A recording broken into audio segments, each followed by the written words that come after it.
Repita! 8h09, começando o jornal de hoje, falando claro sobre ICMS, porque a novela ainda não acabou. Porque ontem, olha, um impasse na Assembleia Legislativa do Rio Grande do Norte pode travar aí a tramitação do projeto de lei encaminhado pela governadora Fátima Bezerra na última segunda-feira, para aumentar a alíquota do imposto sobre circulação de mercadorias e serviços. Ontem, no Colégio de Líderes da Casa, houve uma reunião e os deputados rejeitaram a tramitação simplificada, aquela que facilitava a votação ainda este ano, como o governo esperava que acontecesse. Com isso, o projeto deve seguir um trâmite normal, aumentando aí as chances de ser apreciado somente em 2023 e passar a vigorar se for aprovado no ano seguinte, em 2024. Essa possibilidade já foi confirmada aí por parlamentares da oposição. Isso, ontem foi um dia de muita movimentação na Assembleia Legislativa do Estado por causa dessa proposta do ICMS. A gente já tinha antecipado aqui, através do Jornal da Manhã e da Tribuna do Norte, de que não haveria dispensa da tramitação. Solidariedade já havia dito que não dispensaria a tramitação, e o próprio deputado José Dias ontem, ele em plenário, ele agradeceu e elogiou a postura dos líderes, né? Ele disse que a casa ficava de pé, estaria de pé por não aceitar o que ele chamou de punhalada cruel por parte de Fátima Bezerra com a proposta do ICMS. Ontem, inclusive, os deputados, eles não chegaram a tratar, os deputados governistas, não chegaram a tratar em plenário sobre o conteúdo dessa matéria, porque vários outros projetos importantes foram aprovados ontem na Assembleia Legislativa, mas de uma forma bem simples, ficou bem claro que não terá vida fácil a tramitação do governo do Estado, a tramitação dessa proposta que beneficiará o governo do Estado caso seja aprovada. Para que ela possa vigorar em 2023, há o princípio chamado anualidade, que tem que ser aprovado em um ano para valer no outro. Então a gente tem pouco mais de 15 dias. 17 dias. 17 dias para terminar 2022, para que possa vigorar para 2023. A tendência, a expectativa do presidente da Assembleia Legislativa, Ezequiel Ferreira, é de finalização dos trabalhos até a quinta-feira, dia 15, amanhã, mundialmente conhecido como amanhã, no mais tardar a sexta-feira, que pode ser um suspiro para se finalizar a votação do orçamento. Porém, hoje terá uma reunião extraordinária da Comissão de Constituição e Justiça e Redação Final da Assembleia Legislativa, para que se discuta essa matéria. Essa matéria, tramitando na comissão, ela já poderá ir a plenário. Obviamente que isso vai demorar, vai depender também do encaminhamento por parte do presidente da casa. Mas para se fazer a votação, obviamente que os deputados vão querer mais tempo, principalmente os de oposição, vão querer mais informações, podem querer um debate mais amplo junto à sociedade. Então, se houver amorosidade, se não houver grande celeridade para se aprovar essa matéria que foi encaminhada agora ao apagar das luzes, a tendência é que a proposta só seja aprovada em 2023 e passe a vigorar em 2024. Lembrando, a governadora do estado pode fazer a convocação extraordinária da Assembleia Legislativa, mas mesmo assim, mesmo em uma convocação extraordinária, o prazo, a tendência da anualidade segue incorrendo. Tem que ser até o fim do ano. Vamos ver se a Assembleia Legislativa e os deputados terão a boa vontade para aprovar.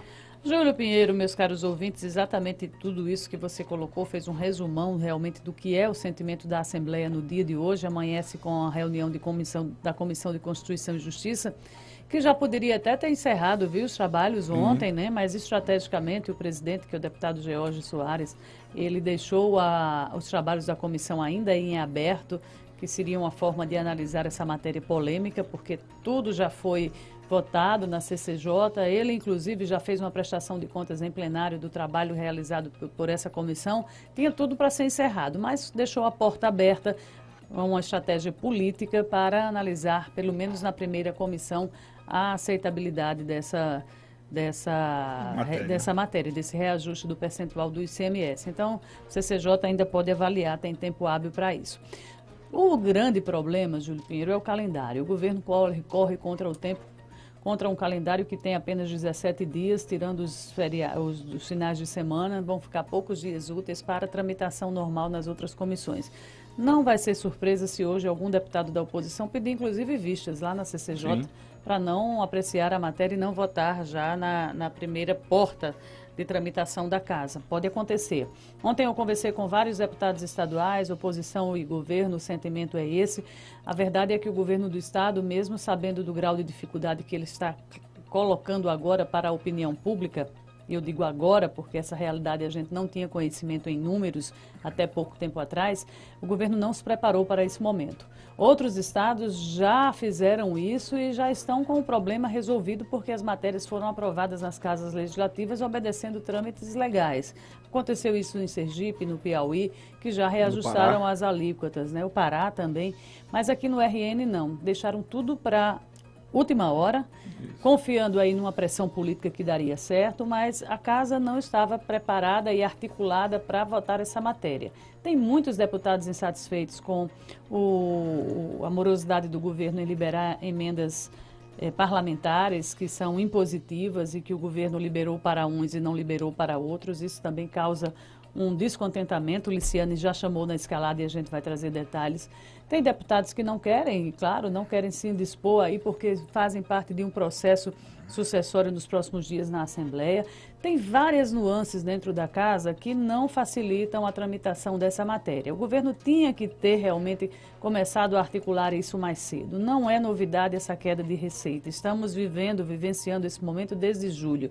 A governadora colocou esse assunto debaixo do sofá porque ela não quis encarar aí um desgaste perante a opinião pública no seu momento de reeleição. Isso. Se ela traz, Júlia, essa matéria, ela hoje não estaria reeleita, eu tenho certeza. Poderia não estar. Poderia não estar, mas eu até afirmo que não estaria, porque a cobrança de impostos, num momento, retomar um momento como esse, ela ia fazer um contraponto muito grande com o adversário, que seria contra e que tinha o apoio de todo aquele bloco do governo, do governo atual do presidente Jair Bolsonaro. Mas ela não encarou essa matéria, deixou as coisas andarem. E quando faltam 10 dias, 12, 15, 17, ela chega com um projeto dessa magnitude na Assembleia. Pois é, a situação está ficando tão difícil, né? Porque outras entidades do setor econômico aí têm se manifestado. A Tribuna do Norte traz hoje que a FAERN, que é a Federação da Agricultura, Pecuária e Pesca do Estado do Rio Grande do Norte, criticou a proposta de aumento, e também a Associação dos Supermercados, que se diz totalmente contra o aumento aí do ICMS. Isso, é um lembrete feito aqui também pela nossa ouvinte, Ellen Tainar, que a gente agradece a participação. Ela disse, para ser votada uma emenda, teria que ser votada 15 dias antes da votação do orçamento. Para ser votada uma proposta como essa, é uma hipótese que ela levantou até de uma possibilidade de questionamento jurídico.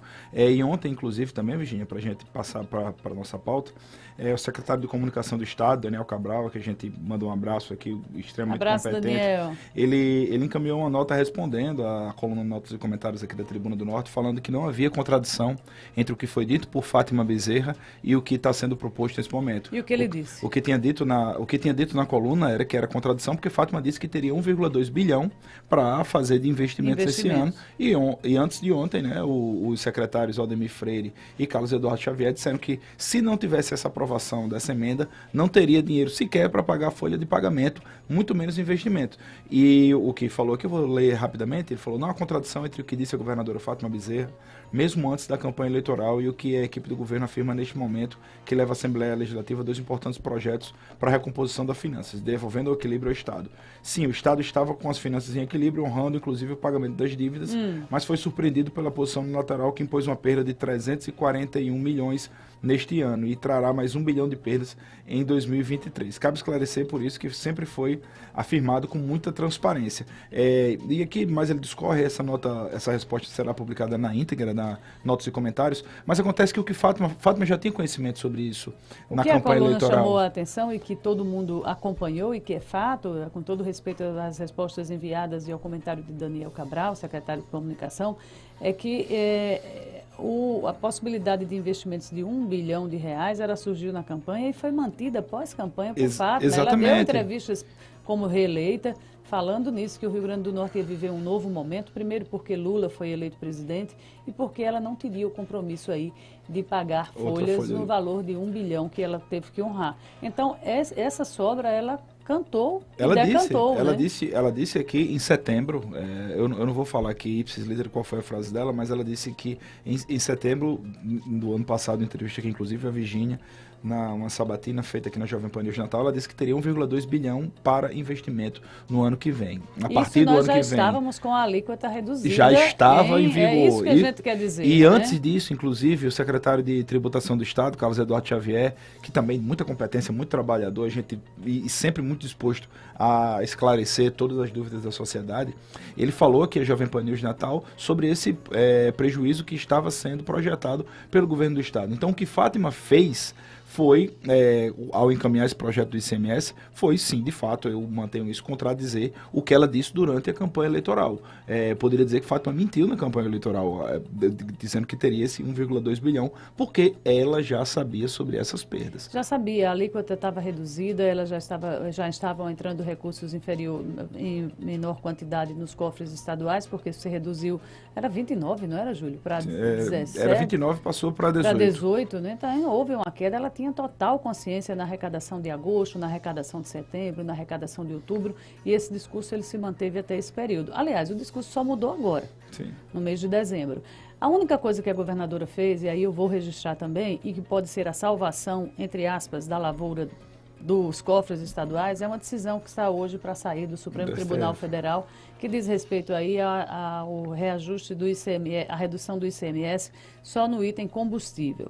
Se hoje tiver um parecer favorável diante daquela ação, que foi assinada inclusive por Fátima Bezerra e outros governadores, o governo do estado terá um alívio razoável aí na arrecadação de tributos. Se isso for favorável, se o percentual aí não se mantiver nessa faixa de 18%, como estão reclamando aí os governadores.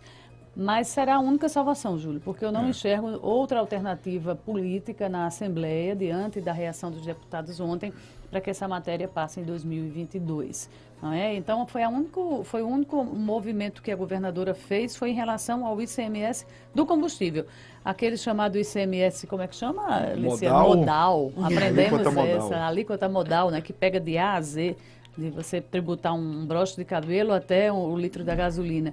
Então, essa alíquota modal, dificilmente ela vai conseguir via Assembleia. E hoje, STF, pautas importantes, viu? Orçamento secreto e também essa questão do ICMS. A situação está ficando difícil. 8h21. Repita. Difícil. 8h21. Olha, outro assunto que também foi comentado ontem na Assembleia foi sobre as emendas parlamentares. Pois é, o deputado Coronel